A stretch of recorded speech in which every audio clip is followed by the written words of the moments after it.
Your original hometown dealer, Saida, Trudeau Chrysler Jeep Dodge and Ram. U.S. Air Force Chief Master Sgt. Daniel Valadie, Air Force Band Drum Major, participated in his 7th and final U.S. Presidential Inauguration ceremonies last month. The skilled military musician now joins us with an inside look at what being a drummer means to him, how he'll always be a drummer, and the attributes that music brings to our society. So I was a high school and middle school band director coming out of college and had some experience with some of the Air Force band organizations, and so there was an audition that came up and I was able to take it when I was about midway through my second year of teaching.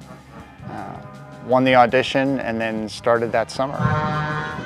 The New Orleans native began his U.S. Air Force career back in 1998 as a percussionist. I am a drummer. I'm always going to be a drummer. It's just a part of who I am that I can't put down. My job right now is a little bit more of a leadership role, but I still end up practicing at least 1 to 2 hours a day. I'm trying to stay very aware of how special these experiences are.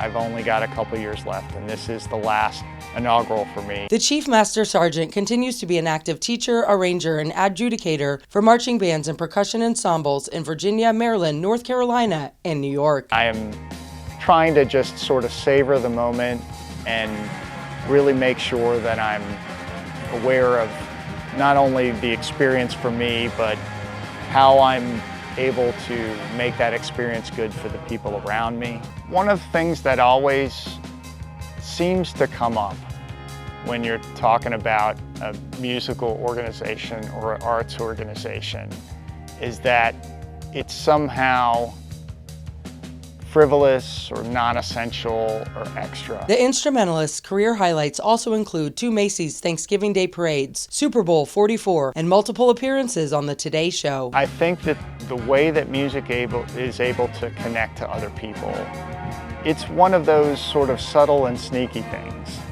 Think of a movie without a soundtrack, and it loses a lot of its emotional content and resonance. The arts in general, they're a really important part of the human experience. Music, it isn't just the fluff on top of life. It isn't just the icing. It's actually a key ingredient of the cake itself. And it's baked into all of human experience, and I think that's an important thing. Here's to those that beat to their own drum. Reporting from Clark County and getting it over the hump, to all my people in the sunny desert oasis of Pahrump with coverage in both Nye and Clark counties, I'm Maria Centers for News 25 Las Vegas.